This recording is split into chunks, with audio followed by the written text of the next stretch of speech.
And we're back. The best storytelling podcast in the world, available wherever podcasts are found. Did You Miss Me podcast? Catch us right here in our new home at the Creator Studio HTX. Hey, man, Creators Guild, we in this thing, man. We are doing it. Make sure you check out our Good Brother podcast over there at The Poor Horseman. Their episodes come out on Monday, and you can catch us here on Tuesday. So, man, Kay, this brother here, we had a moment. And if you didn't see it, it went a little bit like this. Say got a shit from Target, yeah, they got a vodka burger. Yeah. Now I try to do this represent us from the Sterling. With the most city, them hoes with big titties. In Hollywood, now they call me B Diddy. I'm running hoes up in this shit, they see it saying. I done the Indian bitch, hair like Pakistan. Mr. Indian hair, yeah, I don't care. 6 kids, 5 baby mamas, don't care. We don't roll in there like them niggas see the vision. When they see that pretty hoe, them bitches see the vision. Yeah, they call me new, represent the gangster style. K-side, find no Buddha bitches going wild. Let me go hard. Out the freestyle, yeah, it's on my card. Don't with Trump, I don't really white. It's the KC, yeah, the glasses off white. That's I'm off white. I keep that shit right. A nigga like me about to get it at the night. Nigga so fresh like my name Dolomite. You had 2 verses, now it's my turn to make it right. Let that bitch dangle. Nigga say he the rock, turn to Kurt Angle. I don't give a to get it. And you don't want to see me, y'all lawsuit. Say they call him Kurt Angle, then I'm the ultimate warrior. Hulk Hogan shit, nigga, I'm standing taller. Below the giant, yeah, I'm a client. Got the dick like Jake the Snake, I'm going right. Yeah. Never been a faker. Dead man rising up, call me Undertaker. Brother, nigga, baby king. Waves on the hand, yeah, that shit is so insane. Well, if you the Undertaker, then they call me Paul Bearer. Looking niggas down, yeah, I got the false mirror. Out in Sharpstown, I got the hoes, I'm standing tap. Shout out to Sylvester Turner, cause they call me Bill of the Mirror. Hey, Billy the Mayor. Put it on the rack. Put him on the ankle, you can call me Sam Rock. And I don't give a damn. I'm chilling with my friends. Freestyling out the head, where do we begin? Or maybe even start sharpshooter like Bret Hart. I told you once again, I'ma pop you like a tart. I'm going really hard. And this my podcast. I'm with my damn dogs, and we gon' get these laughs. Nigga gotta start. Where did the Undertaker bar come? Nigga, I didn't know where it was coming from. I didn't know where it was. How far back in that was it like, I think I'm finna hit him with the... No, that was just going off of what you said. Yeah, and it was hard. I got a lot of comments. If you had, check it the fuck out. It's funny. Telling me about your backstory about, man, being able to do graphic design. You don't understand them pressures of being a dude that know how to work Photoshop. You understand it. I'm working on it. Like, I'm not the greatest of it yet. Like, as you can see, it's like some little faultiness in the design. But I'm getting there. It's a lot to deal with. Like, a lot. You talk about your father being in that, doing t-shirts. Yeah. So my brother and I, he's on the pod, JC. Shout out to him and Phil and LP. But we're blood brothers. So growing up, my dad used to do designs for t-shirts. He'll have us outside George R. Brown Convention Center. He'll round up all of us, all our friends, have us out there selling t-shirts for like hours. We'll go to a Denny's. He'll count out all the money. He'll make thousands that day. He'll give us like $20. And then he'll pay for our food, and then we take everybody home, and we'll go home for that day. We thinking we made $20. We just like, now that I think about it as an adult, I was like, that's, what is that, child indentured? Child labor laws. Yeah, child labor laws. Sorry, but when it's done in that, it's just training for greatness. Yeah, that's exactly. Training for greatness. You never know where that money came back at. Straight up. The day you ate, you didn't know that it was. For sure about that, because I know we had eviction notice on our door one time. So I know them t-shirts was really holding us down. So you talk about it, man. What side of town you grew up on? Southwest side. The West. Now, when you speak about the illustrious West, shout out to those. I'm saying. Throw the dubs up. I don't know if you remember a time they used to wear gloves, batting gloves on the Southwest. Southwest Superman, slap a nigga with the West. That was a thing that was going on when I was in school. Jesus Christ. Them niggas was wearing baseball gloves. How old are you? I'm 42. Okay, you got me on some years. So they was doing this. Shout out Mario. Anybody over there, from Cook, Spice Lane, Sinai, all the way on around to our good brothers over there went to Sharpstown because them, by they considered that the West too. Yeah, that's where I was at. Yeah, slap a nigga with the West. I didn't know that was a thing at first until I was at Crestmont Park shooting basketball. Crestmont Park is CMP. Shout out to everybody. South. That's more southeast side, right there off Martin Luther King. We shooting ball. My homeboy Howard, he played ball with me. Howard had an older brother named Kurt. Kurt, I love you. Kurt was a little slow, but that's my boy though. He definitely was in that classroom that they ain't leave out the classroom all day. like, you had the aide, you had the teachers that had the teachers' aide. Like, man, why you got an assistant that go everywhere you go? Because he got to sit in with you in class and tell you to chill. We thought he was cool because your teacher assistant were J's. We just didn't know there was special privileges you was getting. So we at the park, we hooping.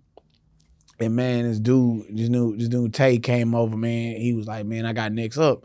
So Howard brother Kurt was like, nah, bro, I got next up, man. Ball up. He was like, man, bro, I got next up. I watched it. He said, what was the score for the last 3 games? I've been waiting 3 games down to get my up. You can't just take my up.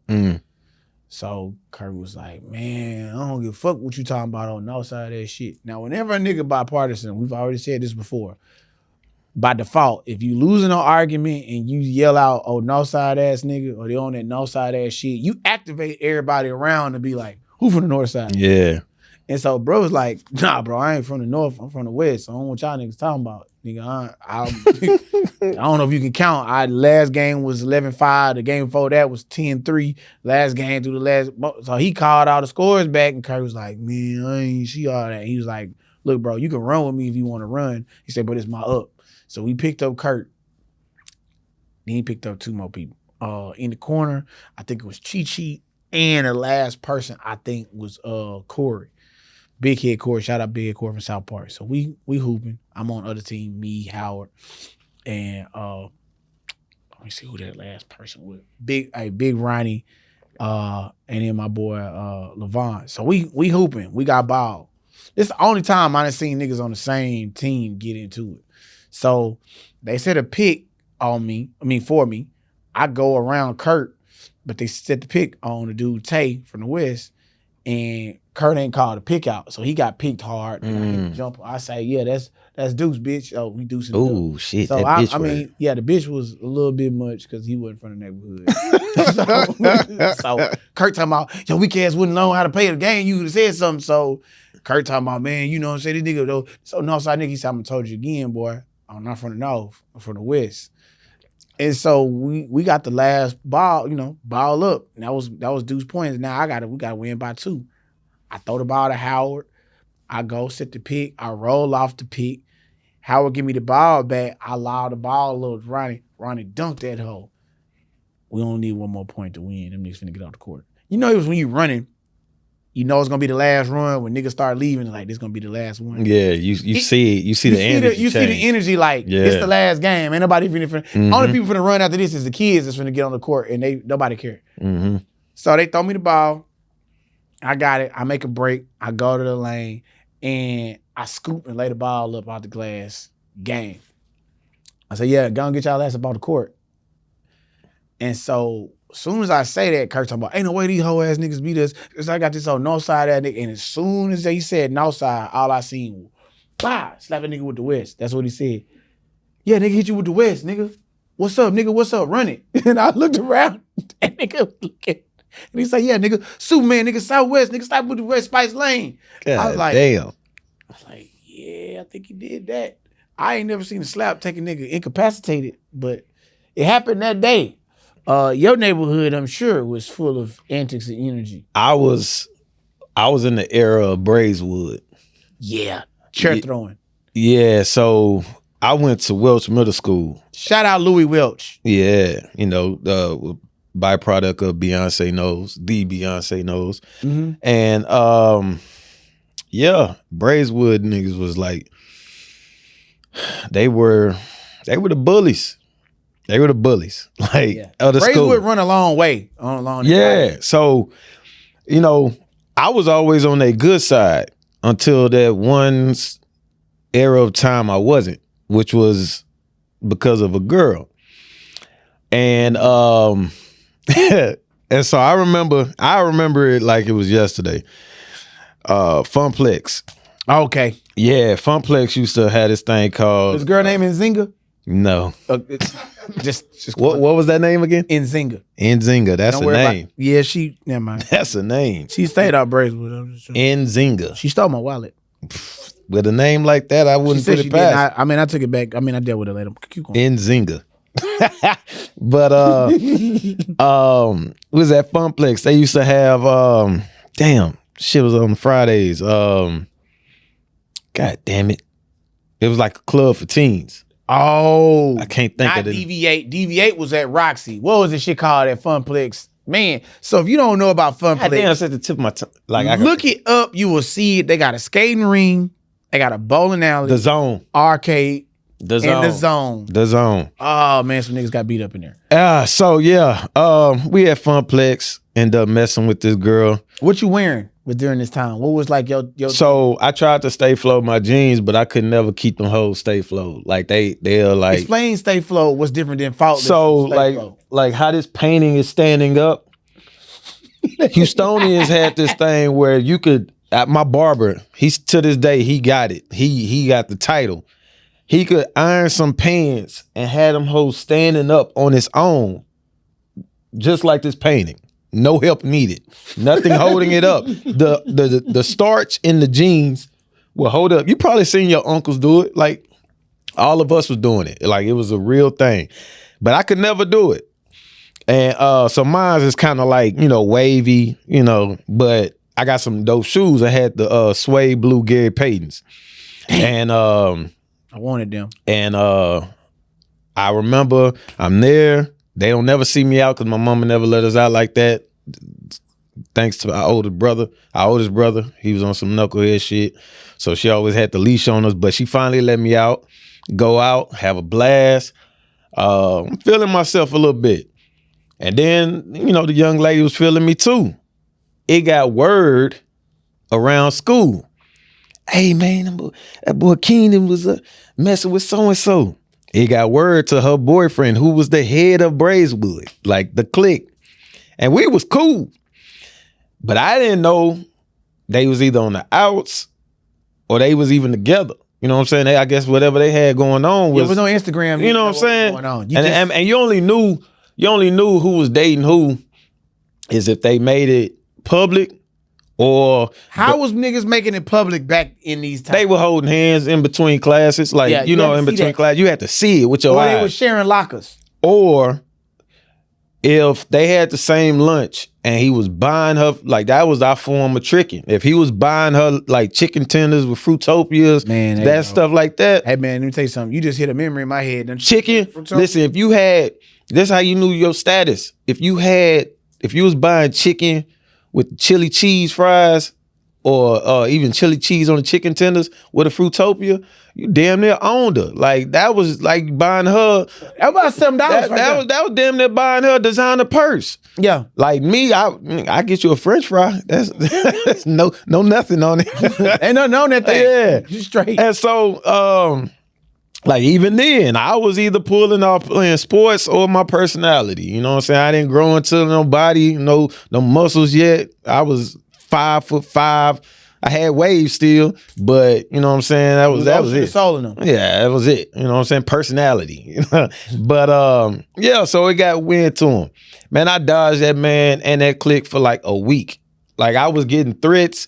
I was getting threats around the school. I was hearing wind like, hey, them boys What looking did you for do him. to this woman at that time? Was y'all just talking? Or I was in the 8th grade, so we tongue kissed and that's serious. I got to kiss her breast Yeah, all up there at the zone. at the zone. No supervision. No at the zone. supervision. So- I was in the 8th grade. Like we was fast. It's bro. heavy. It's hot and was- heavy. Well, I went home like you couldn't tell me nothing. Like, I went home thinking I'm the man. Then when I got wind that they found out, oh man, that just quickly left. Like and then this how I knew, like, people always be like, man, yo, you don't work out your legs. I'm like, man, shit, I could squat like 400. It's just, I got runner's legs.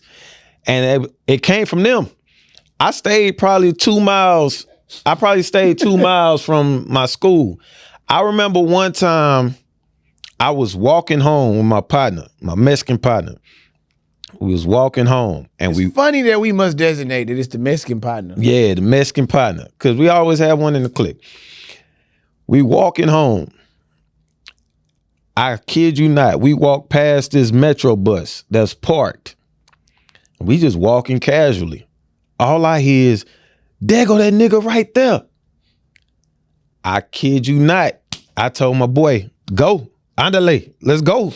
Like, we took off. He left me. That man was gone. I ran full speed for 2 miles. I got home so quick. I used to time how I got home from school. Cause Dragon Ball Z came on Toonami at like 4:30. Yeah. So I would make it home like around 4 or 5 while Gundam Force was on. And then I, cool down or whatever. Man, I made it home by like 3:45. My mom was like, how you get home so fast? I was like, I ran. Yeah. I'm sweating. When you running, because at that time, when you running, you envision yourself of being somebody. Who are you envisioning as you running? A nigga getting beat down. Like that was my envision. I had 6 of them. He didn't even give me the honor of chasing after me. He sent like the youngins after me. Like we were 8th grade, they were like 7th or 6th graders. He sent them after me, but it was 6 of them. So you know what I'm saying? If they would have got me, it's a problem. Not only would it have been that, but if they would have got me, they would have held me down for him to come get me. And so it was at a point in time I was like, I'm done running. Like if I just gotta, throw hands with just him, that was a problem. They didn't just do the 101s. They jumped. They were jumping. They used to always jump.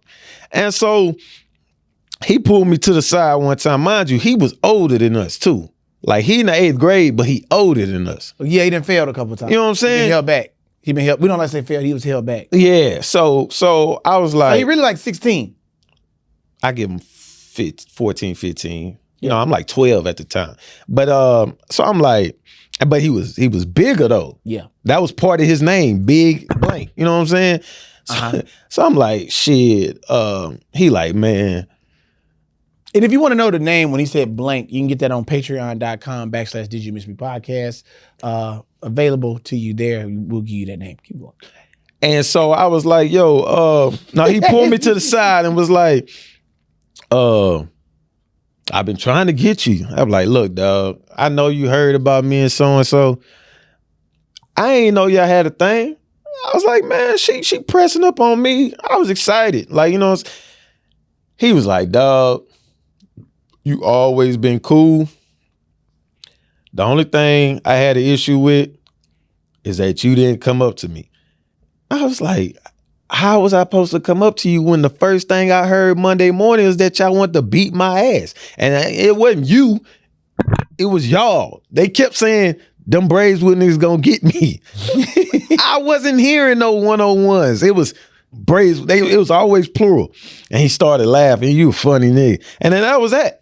So my personality and my joking got me out that ass whooping because I was gonna take that L. It was always 6 of them at a time. I saw them beat an African in purple pants at Jack in the Box in real life.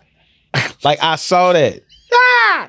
And that African was holding himself down until it was literally like a gazelle getting the best of some lions until they got a hold of them. Because when they got a hold of them, man, that shit went ugly. You ever seen that Simpsons meme was like, stop, he already lost? That was us. That was yeah. Bro, we saw that shit in real life. That African, they almost beat the pants off that African. And then Africans, they got a different type of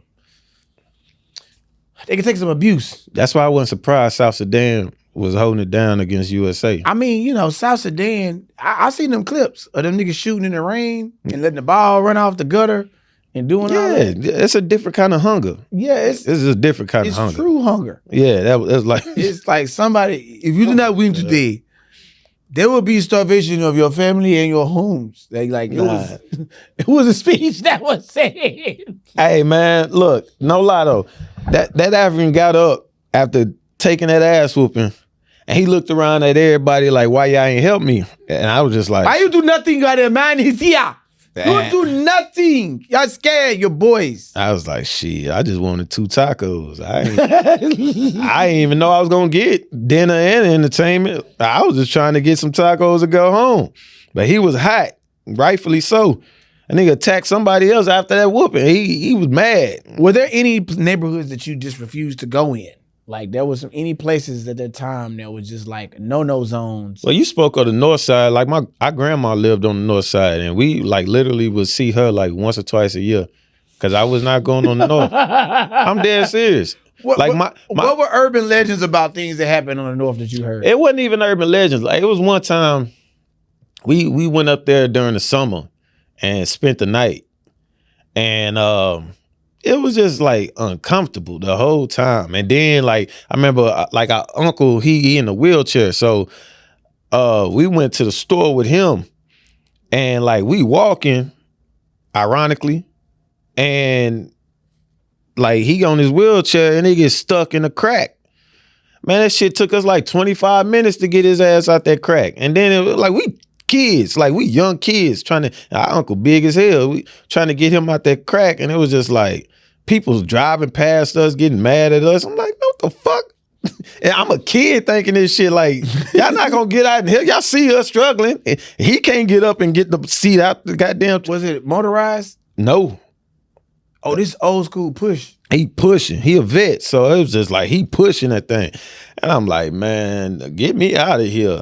And then it was the bologna sandwich that I was like, I'm out of here. Dude. I don't eat like this on the West. The bologna sandwich. She put like mayonnaise on. I was like, Grandma, I don't do mayonnaise. Like, she made you a sandwich. Like, you gonna eat? What? I'm like, man, come on. Hey, how she spelled it again? She just like spread it. It was like splat. No, Nickelodeon splat. That's how that shit. I was like, ugh. To this day, I hate mayonnaise. Like, I hate mayonnaise. It's traumatized. It's traumatizing. And then like I saw some. And it probably sound like some thick cut store bologna. Like bro, red tape. Yeah. And like it was like 2 p.m. Cause I remember the lady with the red glasses, it was Sally Jesse Raphael, whatever. Ah, man. A rerun was on. Ooh. Go outside, we playing sideline football, whatever. Goddamn crackhead come and try to play in the game. Like literally, come in, hey, throw me the ball, youngin. They like, man, go on. They talking to this grown man like he one of us. Man, go on, nigga. Nobody playing. I'm looking at them like, the fuck? And so he goes out. I look over. He's smoking crack. I was ready to get back in the game. I was like, yeah. Juiced up. He like, I'm open. Yeah. I was like, bro, yeah, this north side is different. This I don't see this on the west. Yeah, I'm gonna tell you, going on the north side, I was over there in Studewood, and going over there. She stayed out Tidwell. Oh man. Yeah. Tidwell and them, oh man. I was alarmed when they public park, they deep in didn't have no rope.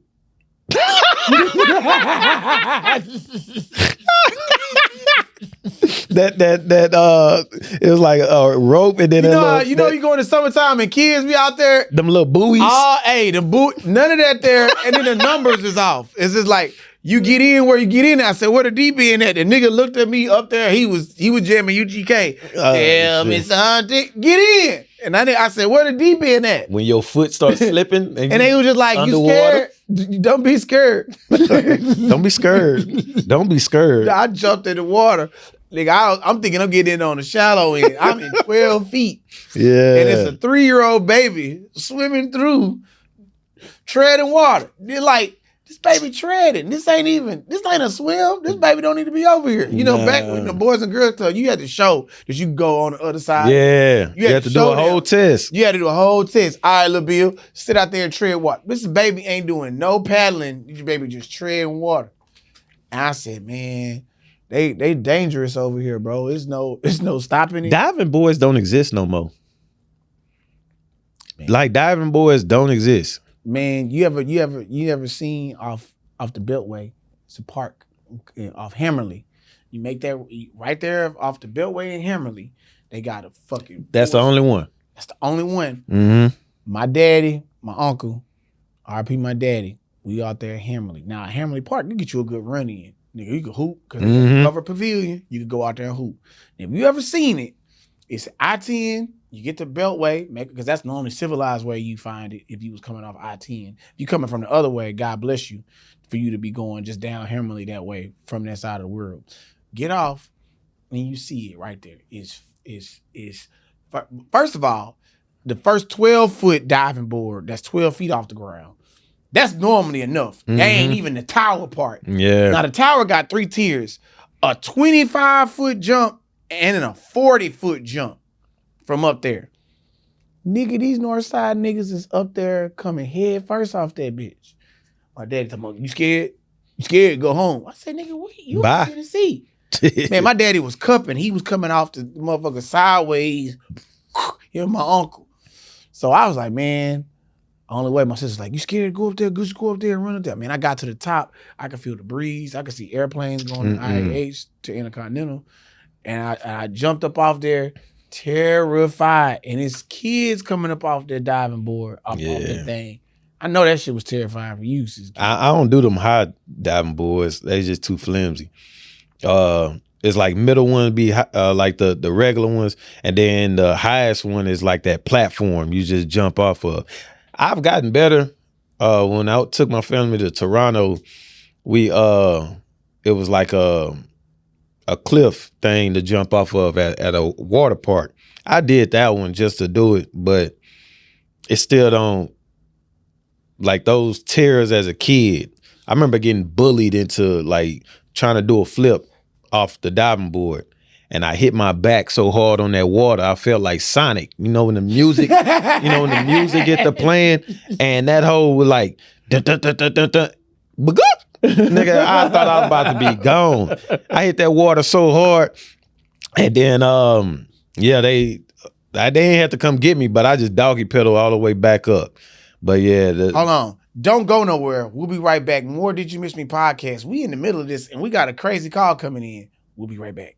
Best storytelling podcast in the world. Did You Miss Me podcast, available where podcasts are found on our rollout day of Tuesday. Make sure you check out our brother podcast, The Poor Horseman, available on Mondays, bright and early at 6 a.m. And they don't miss. Man, bro, the pleasure of having you on today, bro. Like, one of your favorite moments from doing The Poor Horseman, or as a podcaster now, what are some of the things that you experienced? Like that was that marquee moment. I think the unexpected ones, like just the ones that really just stand out to me, none of them are planned. Like we'll probably have a guest. We're not gonna know what we're talking about. We'll just have topics, but we don't do scripts. And one of the best ones for me was this past Sunday. I really enjoyed that one. It was a 2-parter, which we hardly ever do. And it was I got Dangerfield Media, yourself, and Keelan with the Death Row story. That shit was amazing. I went home. I've been watching the clips over and over and over. I never do that. Like he asked for clips. LP was on point at too. Anytime he asks for clips, I probably be the one that take forever to do it, because once I'm done with the episode, I'm going about my life doing what I need to be doing and, doing stuff like that. Man, I couldn't wait to get clips because I just truly enjoyed that episode. Another one, our 200th episode, that one was a blast. And then I would say probably the one I had with my wife, who was my then fiance, like right after we got engaged, that one was funny too. Man, and everybody can check those out right now. Tell them where they can find everything else. The Poor Horseman podcast on all streaming platforms. Preferably for me, the YouTube platform, my YouTube channel is The Poor Horseman Podcast. Go subscribe, like, comment. And they got merch. And we have merch. Merch is coming. This is something I've been working on. I got more. People ask me about jerseys. That probably be staying close to me. But yeah, we got merch coming out. Listen, make sure you check it out right there. We got more Did You Miss Me podcast on the way. We'll be right back.